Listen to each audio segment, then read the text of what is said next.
बेटा आज new chapter start करते हैं। हम लोग प्रैक्टिस कर रहे हैं नीट PYQs की। और आज का जो चैप्टर है बेटा बहुत इम्पोर्टेंट चैप्टर, इसका वेटेज बहुत ज़्यादा है नीट के लिए। चैप्टर का नाम है प्रिंसिपल्स ऑफ इनहेरिटेंस। ये जो इसमें मेंडेलियन लॉज और बहुत से जेनेटिक रूल्स आपको पढ़ने। अच्छा चैप्टर है बेटा, इसमें हम लोग PYQ करने जा रहे हैं। तो AIPMT 2006 में आया हुआ क्वेश्चन हम लोग देखते हैं। फर्स्ट क्वेश्चन कौन सा है? Phenotype of an organism is result of. Phenotype जो होता है, जो फिनोटाइप मतलब वो कैरेक्टर जो मुझे दिखाई पड़ रहा है, जैसे टॉलनेस हो गया, डॉफनेस हो गया, कलर हो गया, ये सब। और जीनोटाइप वो होता है जो उसका जेनेटिक कॉम्बिनेशन होता है। तो ये किसका रिजल्ट होता है फिनोटाइप? म्यूटेशन और लिंकेज का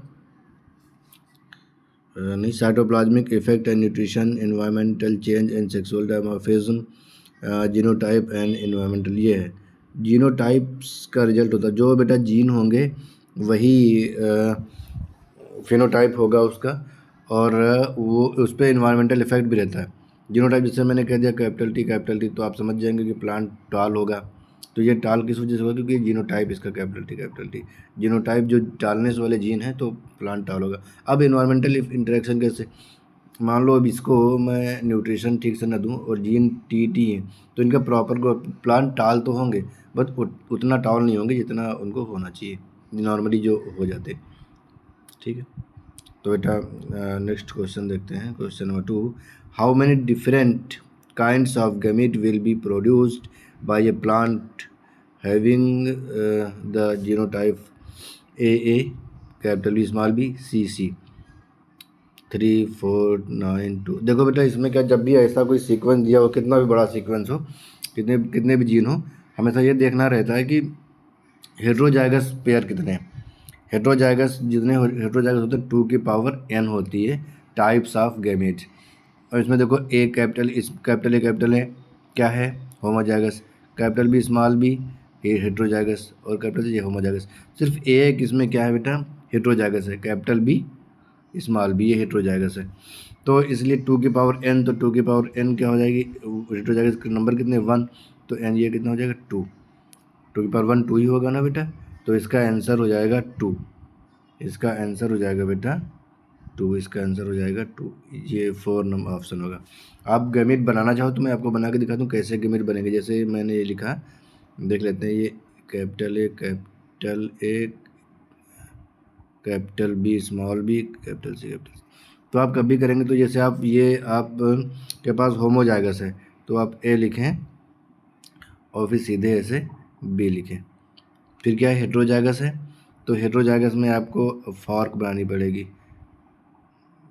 यहीं से सॉरी, यहाँ पे आपको पहले ही फार्क बनानी पड़ेगी। जैसे ये है, मैंने कैपिटल ए लिखा, फिर ये हेट्रोजाइगस है ना, तो फार्क बना के कैपिटल बी और स्मॉल बी लिख लिया। फिर होमोजाइगस है, फिर लाइन, फिर ये स्मॉल बी है बेटा, फिर ये सी, ये सी। तो देखो ये क्या हुआ? ए बी सी, एक गैमीट बना। दूसरा क्या बना? ये वाला ए बी सी, ये थी दो। तो दो तरह के गैमेट बनेंगे, एक ये वाला बनेगा और एक ये वाला बनेगा। तो राइट आंसर आपका 2 हो जाएगा। दो तरह के गैमेट ये बन रहे हैं आपके। नेक्स्ट क्वेश्चन देखते हैं बेटा। नेक्स्ट क्वेश्चन है question number 3, test cross involves. Test cross involve होता है, ऑप्शन पढ़ते हैं, crossing between 2 genotype with recessive trait. ठीक, और देख लेते हैं, crossing between 2 F1 hybrids, crossing the F1 hybrid with double recessive genotype, crossing with F1 hybrid with a double recessive genotype, crossing between 2 genotype with dominant trait। Test cross पूछा है, तो test cross F1 generation का cross होता है parent के साथ। कौन से पेरेंट के साथ? रिसेसिव पेरेंट के साथ। तो जैसे मैं ये F1 क्या होगा? ये आर होगा, तो मैं इसका क्रॉस कराऊंगा स्मॉल आर से, ये हो जाएगा मेरा टेस्ट क्रॉस। जैसे मैं कैपिटल टी स्मॉल टी का क्रॉस कराऊंगा स्मॉल टी के साथ, तो ये हो जाएगा टेस्ट क्रॉस। ठीक है, ये हो जाएगा। तो आंसर क्या हुआ बेटा इसका? आंसर हो crossing F1 hybrid with double double recessive क्या होगा? Hybrid parent sorry recessive parent double recessive होता है, जैसे स्मॉल टी स्मॉल और स्मॉल आर। क्वेश्चन नंबर 4 देखते हैं।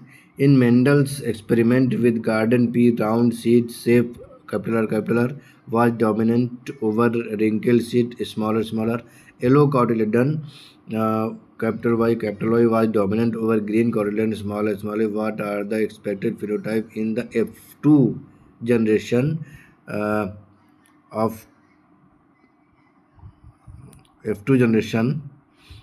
the cross capital R capital Y with small r and small y। F2 generation का बताना, ये ध्यान रखना है। तो F2 जनरेशन में बेटा जब कराएंगे तो आपके ये 9:3:3:1 रेशियो में कॉम्बिनेशन आता था।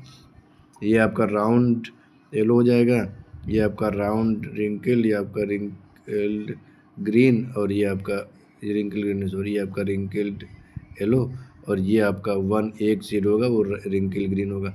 तो ऐसा तो कॉम्बिनेशन जो सभी देखने को मिलते थे, क्योंकि ये इंडिपेंडेंट असॉर्टमेंट था ना डाई हाइब्रिड क्रॉस है। ओनली राउंड सीड ये गलत हो गया बेटा, क्योंकि ओनली लगा है ना, केवल राउंड सीड और रिंकल कॉटिलेडन तो नहीं मिलेंगे ना। Only wrinkle seed with yellow cotyledon नहीं, ये भी गलत हो गया। ओनली रिंकल सीड विद, ये भी गलत हो गया। Round seed with yellow cotyledon and wrinkle seed with yellow, हाँ ये सही है, ये कॉम्बिनेशन मिलेगा। बट केवल यही नहीं मिलेगा, और भी कॉम्बिनेशंस मिलेंगे, पर इसमें ओनली नहीं लिखा, इसमें लिखा ये मिलेंगे। अगर ये ना मिल रहे होते, ये अगर कॉम्बिनेशन जो इन्होंने लिखा है, कौन सा कॉम्बिनेशन इन्होंने लिखा है round seed with yellow cotyledon and wrinkled seed with yellow cotyledon, तो ये कॉम्बिनेशन मिलेगा बेटा। और ये ना मिलता तो ये गलत हो जाता, बट ये मिलेगा। इसके अलावा और भी मिलेंगे, बट ये मिलेगा तो ये सही है। क्वेश्चन नंबर 5 देखते हैं। Which one of the following the most suitable medium for culture of Drosophila melanogaster. Drosophila क्या है बेटा? आप नाम आपको पता है दूसरा इसका, तो आप तुरंत आंसर दे पाएंगे। फ्रूट फ्लाई बोलते हैं इसको बेटा। मॉइस्ट ब्रेड पे नहीं, अगार अगार पे नहीं, राइप बनाना पे ये ग्रो करता, काउ डंग पे नहीं। बनाना के छिलकों पे बेटा, आम के छिलकों, मैंगो जो राइप पके हुए आम हैं उनके छिलकों पर, और पके हुए केले हैं बनाना उनके छिलके पर इनको ग्रो किया जाता है। ये फ्रूट फ्लाई है बेटा। आम के छिलके बहुत ज़्यादा पड़े होते हैं ना जहाँ पे आम वगैरह खाए जाते हैं, तो ये उसके पास आपको फ्रूट फ्लाई ड्रोसोफिला आपको मंडराती हुई मिलती है बहुत ज़्यादा। तो आंसर क्या होगा बेटा? Ripe banana. Question number 6। If a colour blind woman marry a normal visioned man their son will be. बेटा वुमन कैसी कलर ब्लाइंड है, तो जैसे जब भी, अच्छा ये जो बेटा मदर इसमें कैरियर होती है और ये रिसेसिव डिजीज होती है। अब जो इसमें क्या होता है इसमें फीमेल में, मेल में तो एक, क्योंकि ये एक्स लिंक्ड है ना, इसलिए मेल में ये अपीयर होगी। अगर मदर कलर ब्लाइंड है तो बच्चे नॉर्मल, सन नॉर्मल हो ही नहीं सकता। जैसे देखो ये एक्स, ये भी, इस पर भी कलर ब्लाइंडनेस है, इस पर भी है, ये एक्स वाई।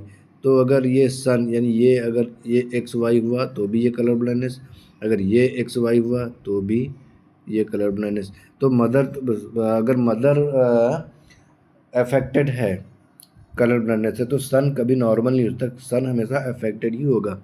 डॉटर अफेक्टेड भी हो सकती है, कैरियर भी हो सकती है। अब अगर ये जो फादर है ये नॉर्मल है, नॉर्मल विजन है ना, तो ये अगर इससे ये डॉटर बनेगी, ये वाली एक्स, तो ये डॉटर कैरियर होगी। ये डॉटर कैसी होगी? कैरियर होगी। बट ये डॉटर बेटा कलर ब्लाइंड नहीं होगी। अब इसमें पूछा सन, अब ऑप्शन देख लेते हैं क्या है।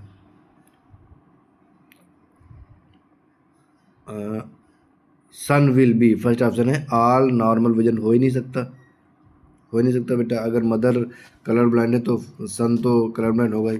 1/2 कलर ब्लाइंड एंड 1/2 नहीं, एक भी बच्चा नॉर्मल नहीं होगा, सन एक भी नॉर्मल नहीं होगा। 3/4 नहीं, कोई ऑप्शन ही नहीं है। ऑल कलर्ड, सभी colour blind, all colour blind, जितने भी सन होंगे वो सभी कलर ब्लाइंड होंगे, क्योंकि मदर कलर ब्लाइंड है। अगर मदर नॉर्मल हो, फादर कलर ब्लाइंड हो, तो सन नॉर्मल हो सकता है, बट मदर अगर कलर ब्लाइंड है तो सन नॉर्मल नहीं हो सकता। Question number 7, in which mode of inheritance do you expect more maternal influence among the offsprings? Maternal influence किस पे होता है बेटा? साइटोप्लाज्मिक पे होता है। जब साइटोप्लाज्मिक इनहेरिटेंस होगी तो उसमें मदर का इफेक्ट ज़्यादा होता है, क्योंकि माइटोकॉन्ड्रिया किसका जाएगा? मदर। अब जिसको फर्टिलाइजेशन होता है बेटा, प्लांट में देखोगे तो ये जैसे ये एक सेल, इसमें क्लोरोप्लास्ट है, इसमें भी ये क्लोरोप्लास्ट है, ये फीमेल ये मेल, तो इसमें का न्यूक्लियस इसमें आता है। अब तो अब जो ये जायगोट बनेगा तो इसमें जायगोट में क्लोरोप्लास्ट किसका है? मदर का ना। माइटोकॉन्ड्रिया किसकी है? मदर का ना। अब क्लोरोप्लास्ट में भी डीएनए है, माइटोकॉन्ड्रिया में भी डीएनए है, तो इनकी हेरिडिटी तो अपनी होगी ना। तो ये जो ये किसके? मदर के। तो मदर से इन्फ्लुएंस होंगे। ऐसे बहुत से एग्जांपल्स आपने पढ़े होंगे, कॉर्न टेल ये वाला, उसमें एक्सपेरिमेंट आपने पढ़ा होगा मदर का साइटोप्लाज्मिक इनहेरिटेंस में। ये इसका राइट आंसर होगा बेटा, cytoplasmic inheritance. Question number 8, the antibiotic inhibit interaction between tRNA and mRNA during bacterial protein synthesis। जब बैक्टीरिया की प्रोटीन सिंथेसिस हो रही होती है तो कौन सा एंटीबायोटिक mRNA और tRNA के इंटरेक्शन को इनहिबिट करता है, ब्लॉक करता है? तो वो कौन करेगा? ये बेटा मेमोरी बेस्ड क्वेश्चन है आपका, न्यूमोसिन होता है। ये बेटा कोडान और एंटी कोडान को आपस में नहीं इंटरेक्ट होने देता। जब ये कोडान, अच्छा tRNA पे क्या होते हैं बेटा? एंटी कोडान, और mRNA पे क्या होते हैं? कोडान। तो कोडान और इंटरकोडान जब मिलेंगे तब tRNA mRNA का इंटरेक्शन होगा, ये वो होने नहीं देता। इसलिए फिर बैक्टीरिया की प्रोटीन सिंथेसिस नहीं हो पाती और बैक्टीरिया की डेथ हो जाती है। तो ये एंटीबायोटिक इस तरह से बैक्टीरिया को मारते हैं। Question number 9, amino acid sequence in protein synthesis is decided by the sequence of. mRNA पे कोडान होते हैं, tRNA पे एंटी कोडान होते हैं, तो ये नहीं करेगा, ये नहीं करेगा। rRNA भी नहीं, rRNA तो बस राइबोसोमल RNA, वो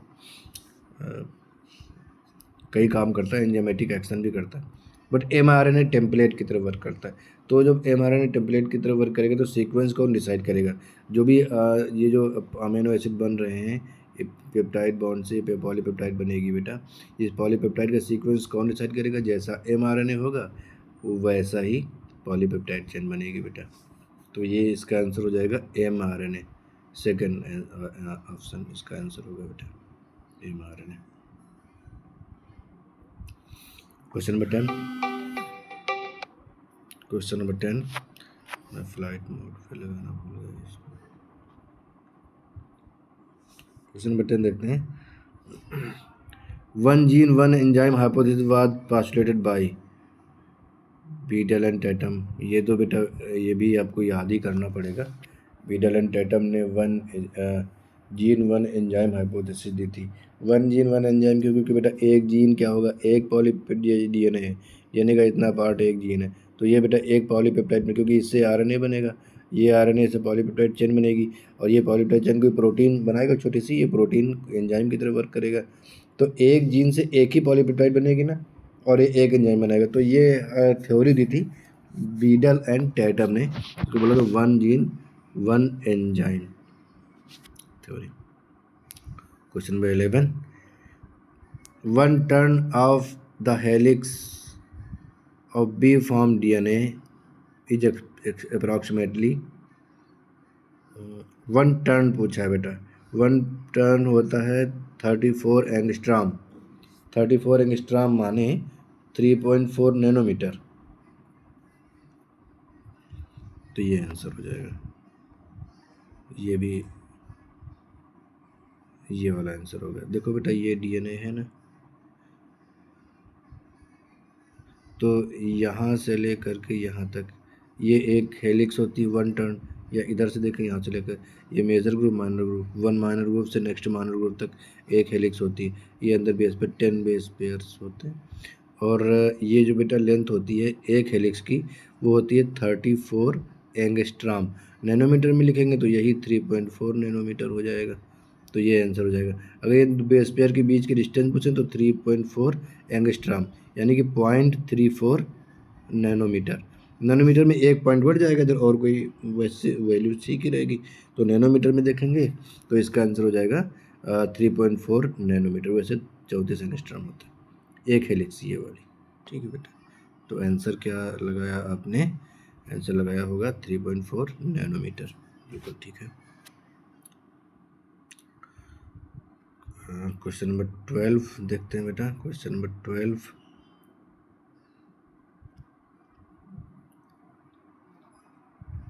anti-parallel strand of a DNA molecule means that anti parallel का क्या मतलब है बेटा? पहला option, one strand turns anti clockwise. अगर एक क्लॉकवाइज है तो दोनों दोनों एंटी क्लॉकवाइज होंगे या फिर दोनों क्लॉकवाइज होंगे। एक क्लॉकवाइज दूसरा एंटी क्लॉकवाइज ऐसा नहीं होता। The phosphate group of two DNA strand at their ends share the same position। Same position नहीं, एक 3' पे होता है एक तरफ और दूसरी तरफ किस पे होता है? 5' एंड पे होता है। The phosphate group at the start of two DNA strand are in opposite position. हाँ ये सही लग रहा है। और देख लेते हैं, वन स्ट्रैंड टर्न्स क्लॉक, नहीं बेटा ये नहीं, ये अपोजिट। जैसे कि ये मैंने बनाया ना DNA, तो ये होगा 5' पे, तो ये होगा 3' पे, तो ये यहाँ पे जा रहा है इधर, तो ये वाला हो जाएगा अब 5' और इधर वाला हो जाएगा 3'। तो ऐसे होता है। ये इसको बोलते हैं एंटी पैरेलल। अब ये होते तो पैरेलल ही हैं दोनों DNA। कॉइलिंग की वजह से ये कॉइल्ड हो जाते हैं हेलिक्स। ऐसा सीधा बनाएंगे तो भी ये 5' और ये 3', ये 3', ये 5' ऐसे होगा ये। तो अब यहाँ पे कॉइलिंग है तब भी ये है पैरेलल ही। यहाँ पे आपको क्रॉस दिख रहा होगा, बट ये दोनों के बीच में स्पेस बराबर, एक दूसरे के ऊपर कॉइलिंग है हर जगह पर बराबर, क्योंकि हाइड्रोजन बॉन्ड हर जगह पे इनमें बीच बीच में लगे हुए हैं बेटा। तो एंटी पैरेलल का मतलब 5' 3' एंड 3' 5', ये ऐसे होता है। तो कौन सा आंसर लगाया बेटा आपने? आपने लगाया होगा 3। The phosphate group at the start of two DNA strands are in opposite position। Question number 13, Cry-Duchet syndrome in humans is caused by the fertilization of an XX egg by a normal Y-bearing sperm, loss of half of the short arm of chromosome 5, loss of half long arm of chromosome 5, trisomy of chromosome.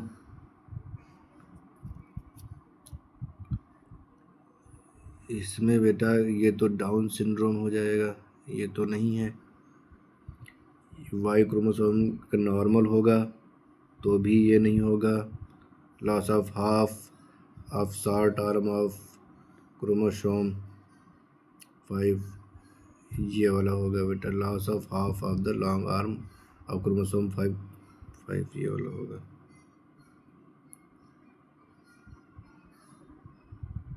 क्राइडुचेट syndrome. Question number 14 देखते हैं। Triticales, the first man-made cereal crop, has been obtained by crossing wheat with rye, sugarcane, barley, sugar, ये सब नहीं, राई होगा। राई के साथ बेटा बनाया गया था इसमें क्रिटिकल। तो ये बेटा क्या हो गया था, इसकी प्लॉइडी बढ़ गई थी राई और इसके साथ मिल करके। ये वैसे तो इसमें 7 क्रोमोसोम होते हैं, बट इसमें मल्टीसोमी ट्राइसोमी मल्टी ये 6N हो गया था। ये हाइब्रिड बनाया गया था सरल ये उसके साथ राई को वीट के साथ क्रॉस करके ये नया वीट बनाया गया था ईल्ड को बढ़ाने के लिए, और ईल्ड बढ़ी भी थी बेटा इससे। ये इसमें मल्टीसोमी हुई थी, क्रोमोसोम के नंबर बढ़ गए थे, प्लॉइडी बढ़ गई थी इसकी बेटा। Question number 15, during protein synthesis is an organism at one point the process comes to a हाफ सिलेक्ट द ग्रुप, ये क्या है? During protein synthesis is an organism at one point the process comes to a halt. Select the group of the three codons from the following from which any one of the three could bring about the halt. U U U U C C U A U, second देखते हैं U U C, ये I A है, ये भी नहीं होगा। U A C, third देखते हैं U A G U G A U A A,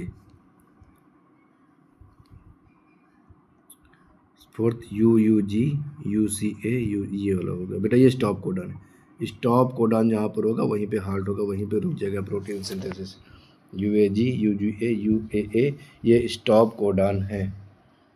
और इनमें तो कोई स्टॉप कोडॉन है नहीं, ये भी नहीं, ये भी नहीं, ये स्टॉप कोडॉन है बेटा, इसलिए ये वाला आंसर होगा आपका। एम्स में आया था बेटा क्वेश्चन, ये क्वेश्चन नंबर 16। क्वेश्चन नंबर 16 है बेटा, थायमीन इज, थायमीन क्या है? 5 मेथाइल यूरेसिल है, बिल्कुल राइट आंसर यही होगा, 5 मेथाइल यूरेसिल। थायमीन को 5 मेथाइल यूरेसिल बोलते हैं। क्या होता है बेटा कि थायमीन और यूरेसिल का स्ट्रक्चर बिल्कुल सेम होता है, मैं बना के दिखाता हूँ। पायरिमिडीन है, इसलिए एक रिंग होगी केवल इस पर, तो थायमीन ये होता है बेटा, ये थायमीन है, ये है CH3, ये हो गया N, ये हो गया डबल बॉन्ड O, ये थायमीन है। ठीक है। यूरेसिल क्या होता है? यूरेसिल होता है ये मैं थोड़ा सा यहाँ बना देता हूँ, ये यहाँ पे सेम जैसे इसमें डबल बॉन्ड O है, यहाँ पर होगा, यहाँ पर भी O होगा, यहाँ पर N, बट यहाँ पर मिथाइल ग्रुप नहीं होगा। ये यूरेसिल है, ये यूरेसिल, देखो यूरेसिल का स्ट्रक्चर सेम है, ये ग्रुप सेम है, ये N सेम है।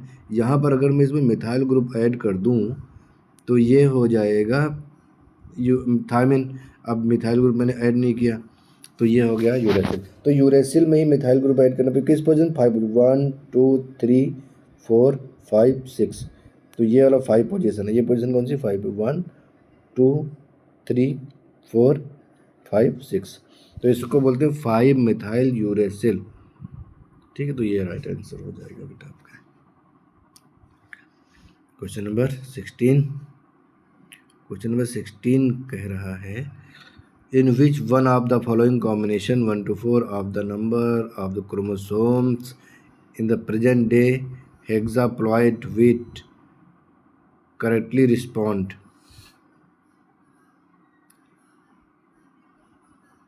ठीक है, हम देख लेते हैं बेटा, ऑप्शन पढ़ लेते हैं। Monosomic, hypoploid, nullisomic, trisomic. Combination दिए हुए हैं 1 2 3 4, ये कॉम्बिनेशन दिए। मोनोसोमी क्या होता है? वन सेट, तो ये वन सेट क्या हो जाएगा? 7,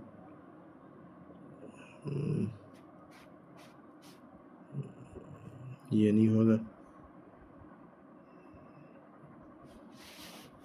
ये 6N होता है, ये 7 इसका हैप्लॉइड नंबर होता है। एक सेकेंड, 7 इसका होगा हैप्लॉइड नंबर, तो 7 हैप्लॉइड नंबर किस में है? थर्ड ऑप्शन में है, तो ये थर्ड ऑप्शन आपका सही होगा।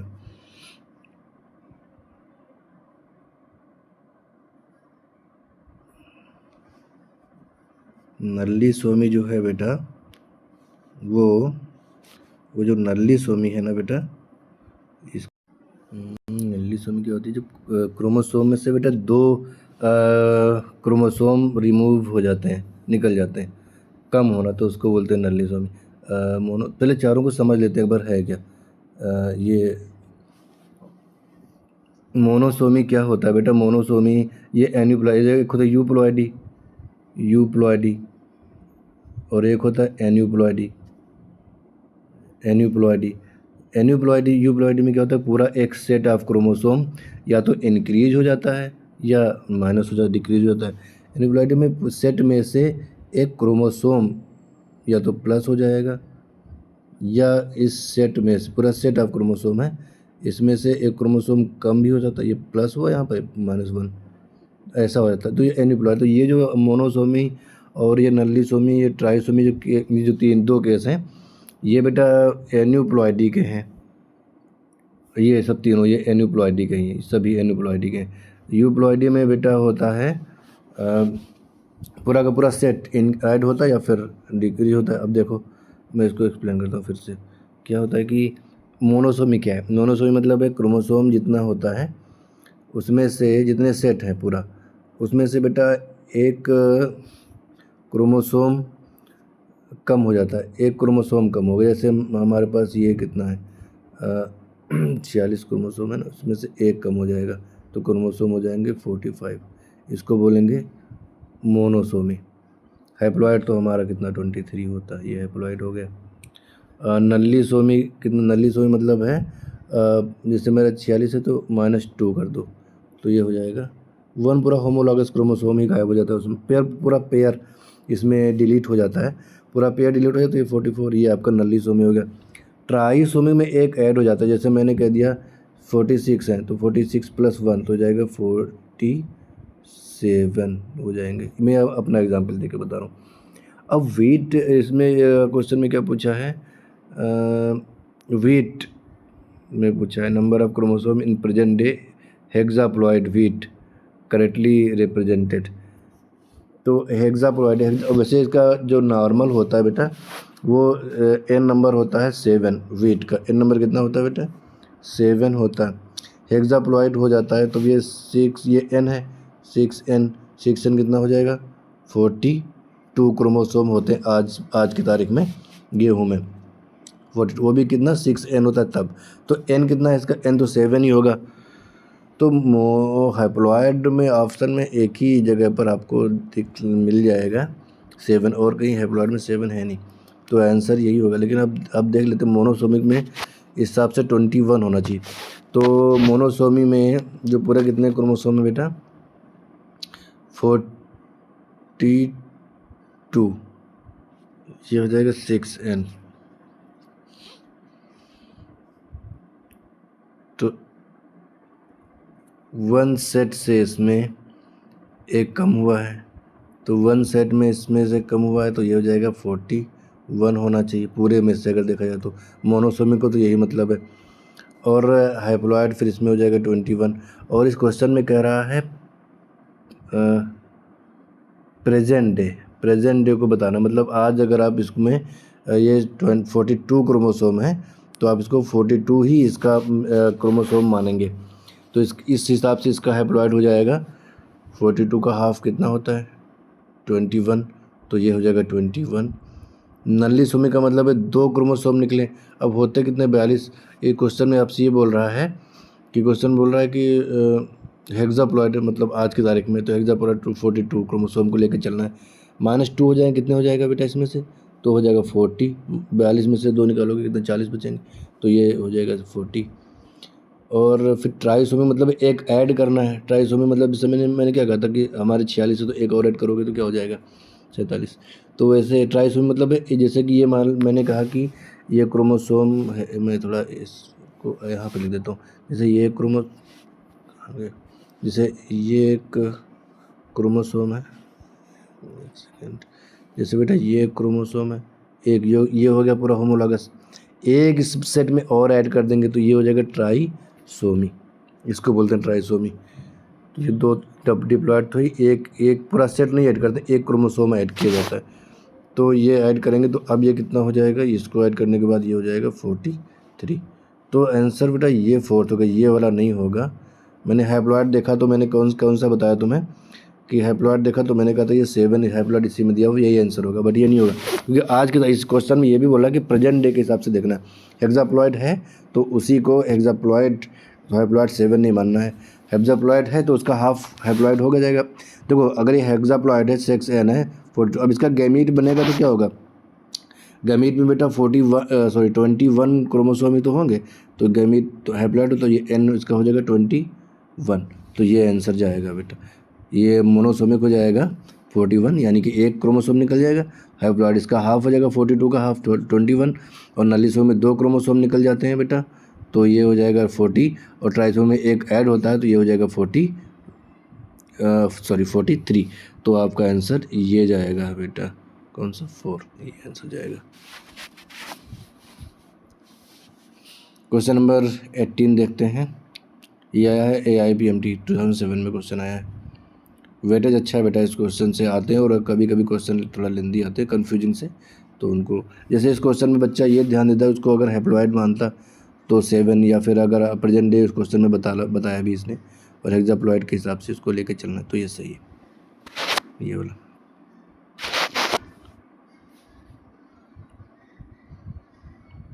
क्वेश्चन नंबर 18 क्या है बेटा, a human male produce sperm with the genotype A capital B capital small A small B and small A small B in equal proportion. What is the corresponding genotype of the person?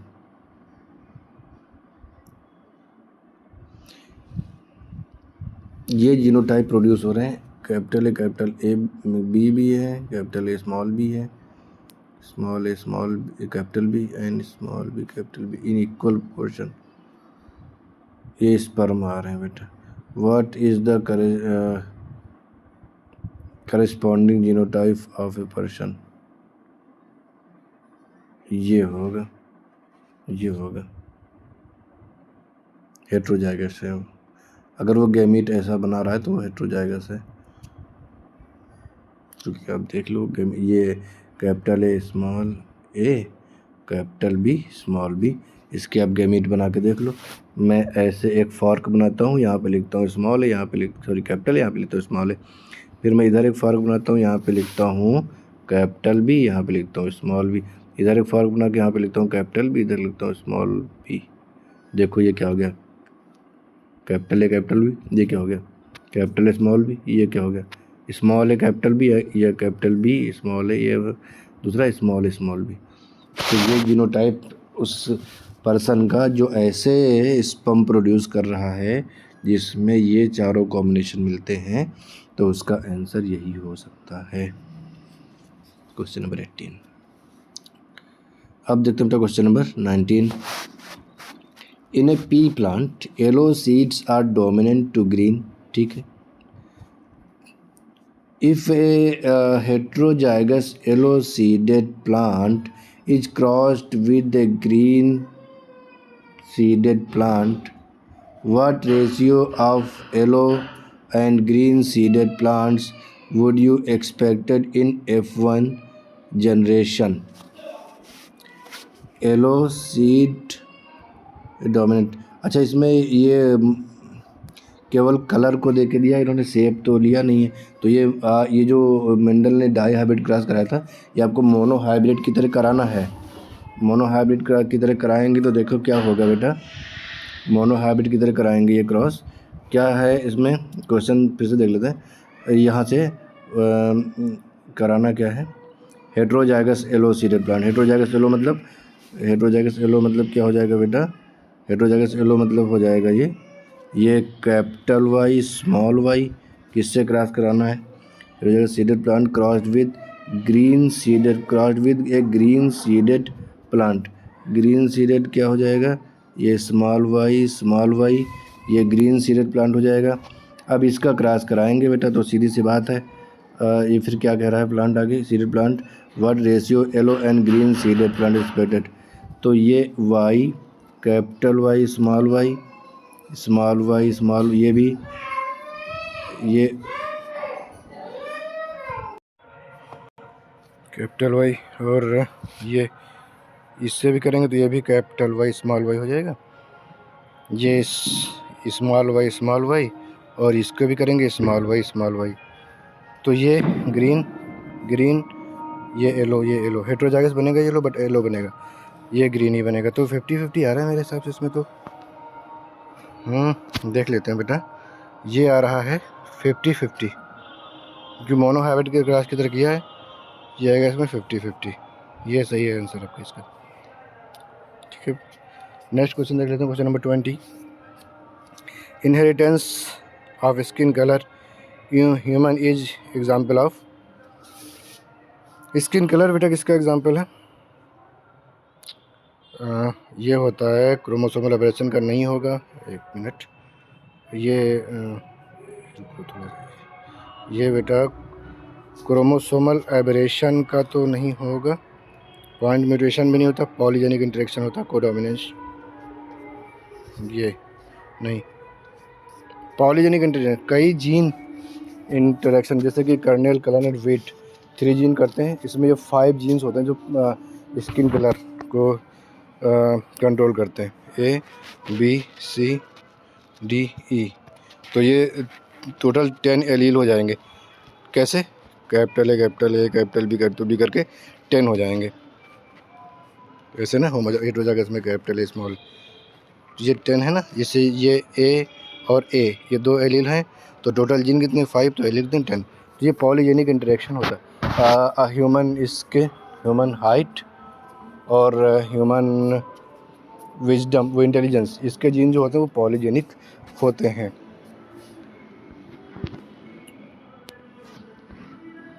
बेटा आज यही तक रखते हैं, फिर next lecture में मैं इसके आगे कंटिन्यू करता हूँ। Thank you for watching, and आप लोग प्रैक्टिस करते हैं बेटा। Thank you.